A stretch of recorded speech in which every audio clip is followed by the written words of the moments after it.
अस्सलामुअलैकुम, वेलकम है आप सभी का इस नई वीडियो में। तो अगर आप 10th या 12th पास हैं और जॉब का इंतज़ार आप कर रहे हैं तो ये वीडियो आपके लिए रहेगा। यहाँ पे government of India ministry of defence की तरफ से AOC की 2615 ग्रुप सी की पोस्ट्स की एडवर्टीजमेंट इशू करी गई है, जिसमें मिनिमम क्वालिफिकेशन 10th और 12th यहाँ पर रहने वाली है। फिर अगर आपकी हायर एजुकेशन ग्रेजुएशन भी है तो भी आप एलिजिबल है, लेकिन बेसिक अगर आपका 10th पास है और आपकी एज 18 है तो ये वीडियो आपके लिए रहेगा। 2615 पोस्ट्स हैं ग्रुप सी की, एक एक करके सारी चीज़ें आपके साथ हम इस वीडियो के थ्रू डिटेल में डिस्कस करेंगे। आप इस वीडियो को एंड तक देख लेना, चैनल को भी सब्सक्राइब कर देना, व्हाट्सएप और टेलीग्राम ग्रुप ज्वाइन कर लेना, लिंक आपको डिस्क्रिप्शन में मिल जाएगी। तो चलिए वीडियो को शुरू कर ले। तो देख लेते हैं यहाँ पे इस रिक्रूटमेंट नोटिफिकेशन के बारे में। अगर इस रिक्रूटमेंट की बात करूँ तो इसको मिनिस्ट्री ऑफ डिफेंस की तरफ से AOC यानी कि आर्मी ऑर्डिनेंस कॉर्पस की ये रिक्रूटमेंट है। ठीक, इसमें टोटल वैकेंसीज जो है वो है 2615 ग्रुप सी की ये पोस्टर्स हमारी रहने वाली हैं।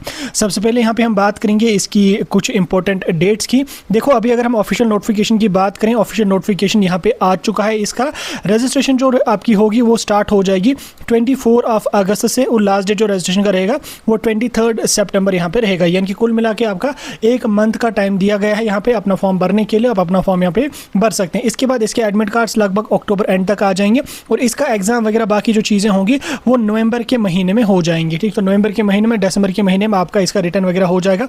तो क्या कुछ है और चीज़ें आई है उन्हीं को हम समझने की कोशिश करेंगे।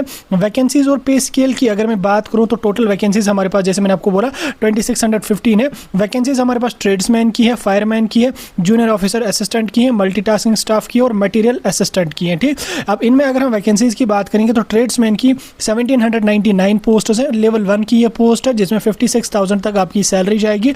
उसके बाद फायरमैन की अगर मैं बात करूँ तो इसमें 520 पोस्टर्स हैं, लेवल 2 की ये वैकेंसीज रहेंगी। 19,000 से लेकर 63,000 तक आपकी सैलरी रहेगी। उसके बाद जूनियर ऑफिस असिस्टेंट की अगर मैं बात करूँ 104 पोस्टर्स हैं, लेवल 2 की ये पोस्ट है।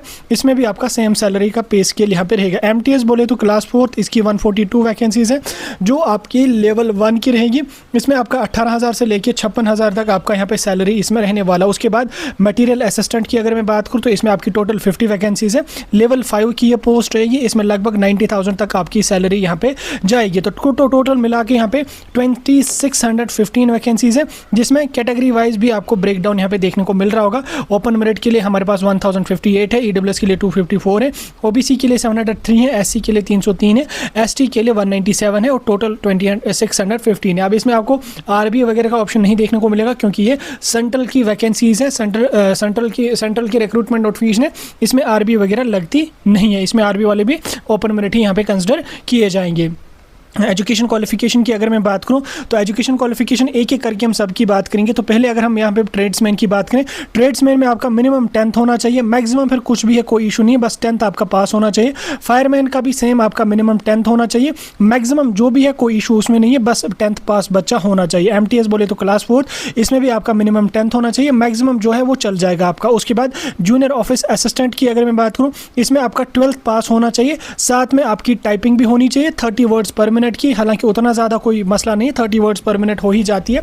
उसके साथ साथ इंग्लिश टाइपिंग की आपकी होनी चाहिए। हिंदी वगैरह में भी आपका मतलब इंग्लिश में अगर है तो 30 वर्ड्स पर मिनट, हिंदी में है तो भी 30 वर्ड्स पर मिनट, किसी एक में आपकी टाइपिंग स्पीड होनी चाहिए। आप हिंदी इंग्लिश ऑप्ट करेंगे तो इंग्लिश में आपका 30 वर्ड्स पर मिनट, हिंदी ऑप्ट करेंगे तो उसमें भी 30 वर्ड्स पर मिनट, यानी कि टाइपिंग की भी थोड़ी नॉलेज होनी चाहिए। बाकी 12th आपका है तो आप यहाँ पे जा सकते हैं, टाइपिंग की आप प्रैक्टिस कर सकते हैं, 1-2 महीने में आपकी ये स्पीड आसानी से बनेगी। उसके बाद मटीरियल असिस्टेंट जो कि लेवल 5 की पोस्ट है, इसमें आपकी ग्रेजुएशन होनी चाहिए किसी भी स्ट्रीम में, चाहे arts, medical, commerce, non medical, तो किसी भी में है तो आप यहाँ पे जा सकते हो। यानी कि मैक्सिमम के लिए आपका 10th और 12th है, और एक पोस्ट के लिए आपका यहाँ पे एक डिपार्टमेंट में आपका ग्रेजुएशन यहाँ पे लगेगा। ठीक, इसमें 12th वाले जा नहीं सकेंगे। सिलेक्शन के प्रोसीजर की अगर मैं बात करूँ तो सिलेक्शन का प्रोसीजर क्या रहेगा? सिलेक्शन के प्रोसीजर में सबसे पहले आपका रिटन एग्जाम रहेगा। रिटन एग्जाम जो बच्चा क्वालिफाई करेगा स्टेज 1 में, उसके बाद वो स्टेज 2 में जाएगा। स्टेज 2 में आपका PET PST होगा, जिसमें रनिंग और फिजिकल वगैरह आपका चेक किया जाएगा। स्टेज 3 में आपका टाइपिंग होगा, जो मतलब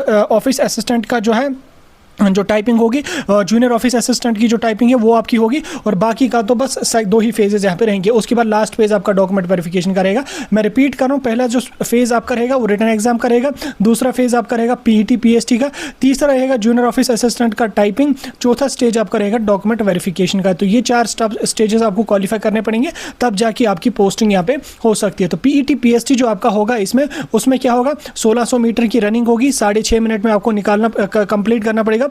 बीम यानी कि पुलअप्स होंगे, मिनिमम 6 पुलअप्स आपको क्वालिफाई है, 10 आपका यहाँ पे मतलब मिनिमम 6 आपको यहाँ पे करने पड़ेंगे। 6 आपका है, दैट मीन्स का आपको क्वालिफाई हो गया। उसके बाद डिच जंप की अगर मैं बात करूँ तो ये आपका 9 फीट का होना चाहिए, ये भी क्वालिफाइंग नेचर का ही है, इसमें कोई मार्क्स आपको नहीं मिलेंगे। जिगजैग बैलेंस जो है वो भी आपको क्वालिफाइंग नेचर का है, उसके भी कोई मार्क्स आपको नहीं मिलने वाले हैं। अगर आप बीम जो है वो 10 लगा लेते हो तो आपका एक्सीलेंट इसमें माना जाएगा। ठीक, तो ये चीज़ें आपकी क्वालिफाइंग नेचर की हैं। ठीक, ये आपका क्वालिफाइंग नेचर का ही रहेगा, इसमें आपके मार्क्स ऐड नहीं होंगे, मेरिट आपका रिटन एग्जाम के बेस पे बनेगा। अब रिटन एग्जाम जो हमारा रहेगा उसका सिलेबस कैसा रहने वाला है उसको भी हम थोड़ा सा डिस्कस करेंगे। रिटन एग्जाम में हमारे टोटल 100 क्वेश्चंस होंगे।